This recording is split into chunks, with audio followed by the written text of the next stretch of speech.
আপনারা যারা প্রশ্ন করবেন হয় আমাকে ভাইয়া বলতে পারেন অথবা আমাকে বয়সের হিসাবে আঙ্কেল বলতে পারেন। তবে আঙ্কেল ডাকতে শুনতে খুব একটা পছন্দ করবো না, ভাইয়া বলে ভালো লাগবে।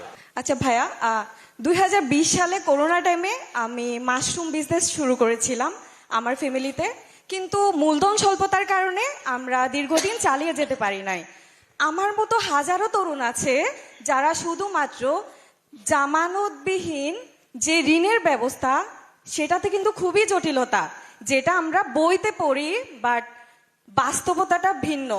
কারোই কিন্তু জমি বা ওরকম থাকে না যে যেটা জমা দিয়ে জামানত যুক্ত ঋণ নিবে।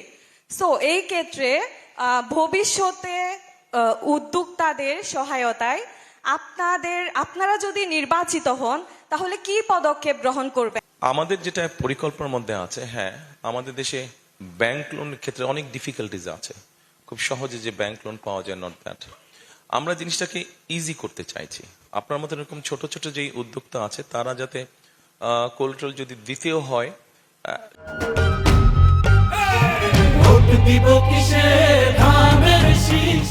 সব আইন তো পাল্টানো যাবে না, বাট আইনটাকে যতটুকু কারেকশন করা সম্ভব হয় আইনটাকে কারেকশন করে আমরা আপনার মতো এরকম ছোট ছোট যারা উদ্যোক্তা আছে তাদেরকে আমরা কিভাবে হেল্প করা যায় সেটা আমাদের পরিকল্পনার মধ্যে আছে। একই সাথে আমাদের পরিকল্পনার মধ্যে আরেকটা আছে, যেমন ধরেন অনেক স্টুডেন্ট এখন দেখা যাচ্ছে পড়ালেখা করতে জাপানে যাচ্ছে, পড়ালেখা করতে চায়নায় যাচ্ছে। আমাদের একটা চিন্তা ভাবনা আছে যে অনেক সময় অনেকে যেতে পারে না, তার হয়তো ভিসা ফিস অথবা তার প্লেনের টিকিট এটা এনা ফ্যামিলি সাপোর্ট দিতে পারে না। আমরা এখানে একটা চিন্তা ভাবনা করছি যে এরকম যারা আপনি যেরকম ছোট উদ্যোক্তা আপনি যেরকম সাপোর্ট চাচ্ছেন, ঠিক একইভাবে যারা পড়ালেখা করতে যেতে চাচ্ছে তাদেরকে স্টুডেন্ট লোন নামে কোন লোন দেওয়া যায় কিনা, এটা আমাদের একটা চিন্তা ভাবনার মধ্যে আছে।